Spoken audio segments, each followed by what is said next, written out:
भारतीय संस्कृति में दीपक को सत्य और ज्ञान का प्रतीक माना जाता है, क्योंकि वो स्वयं जलता है पर दूसरों को प्रकाश देता है।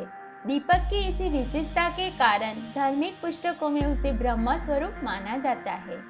ये भी कहा जाता है कि दीपदान से शारीरिक एवं आध्यात्मिक शक्ति प्राप्त होती है। जहाँ सूर्य का प्रकाश नहीं पहुँच सकता है, वहाँ दीपक का प्रकाश पहुँच जाता है। दीपक को सूर्य का भाग सूर्यान संभवो दीपः कहा जाता है। रोशनी का त्योहार दीपावली भारत के सबसे बड़े त्योहारों में से एक है। यह त्योहार अंधकार पर प्रकाश की विजय को दर्शाता है। भारतवर्ष में दीपावली का सामाजिक और धार्मिक दोनों दृष्टि से अत्यधिक महत्व है। इसे दीपोत्सव भी कहते हैं। यह त्योहार 5 दिनों तक चलने वाला एक महापर्व है। दिवाली का त्योहार देश में ही नहीं बल्कि विदेशों में भी धूमधाम से मनाया जाता है। दिवाली मनाने के पीछे कई मान्यता है। आज हम आपको दिवाली मनाने के कारण के बारे में बताएंगे। सनातन धर्म की मान्यता के अनुसार दिवाली के दिन ही भगवान श्री राम वनवास से अयोध्या लौटे थे। मान्यता है कि अयोध्या वापस लौटने की खुशी में दीपावली मनाई गई थी। मंथरा के गलत विचारों से भ्रमित होकर भरत की माता कैकेयी ने श्री राम को उसके पिता दशरथ से वनवास भेजने के लिए वचनबद्ध कर देती है।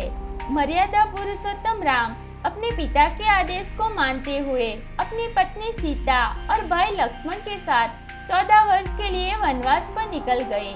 अपने 14 वर्ष के वनवास पूरा करने के बाद श्री राम जी ने दिवाली के दिन अयोध्या वापस लौटे थे। राम जी के वापस आने की खुशी में पूरे राज्य के लोगों ने रात भर दिए जलाए थे और खुशियां मनाई थी। उसी समय से दिवाली मनाई जाती है। हिंदू महाग्रंथ महाभारत के अनुसार कौरवों ने शतरंज के खेल में शकुनी मामा के चाल की मदद से पांडवों का सब कुछ जीत लिया था। इसके साथ ही पांडवों को राज्य छोड़कर 13 वर्ष के वनवास पर जाना पड़ा। इसी कार्तिक अमावस्या को पांडव 13 वर्ष के वनवास से वापस लौटे थे।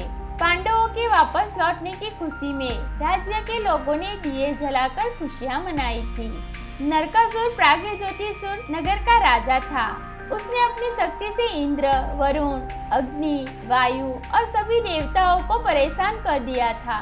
नरकासुर ने संतों आदि 16,000 स्त्रियों को बंदी बना लिया था। जब नरकासुर का अत्याचार बढ़ गया और देवता और ऋषि मुनि भगवान श्री कृष्ण की शरण में गए और उससे मुक्ति की गुहार लगाई। भगवान ने उन्हें मुक्ति दिलाने का आश्वासन दिया।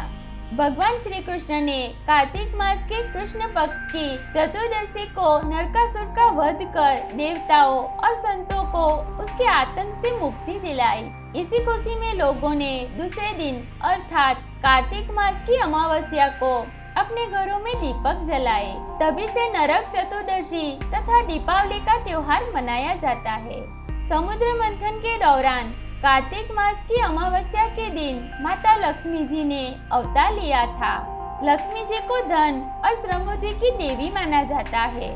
इस दिन लक्ष्मी माँ की पूजा करना बहुत महत्वपूर्ण होता है।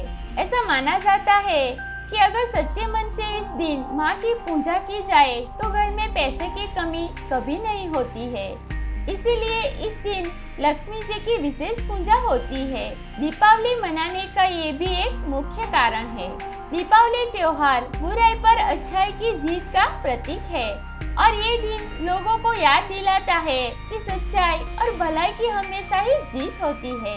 धारणाओं के मुताबिक इस दिन पटाखे फोड़ना शुभ होता है और इसकी आवाज पृथ्वी पर रहने वाले लोगों की खुशी को दर्शाती है, जिससे कि देवताओं को उसकी भरपूर स्थिति के बारे में पता चलता है। दोस्तों, वीडियो अच्छी लगी तो लाइक करें और हमारे चैनल को सब्सक्राइब करें।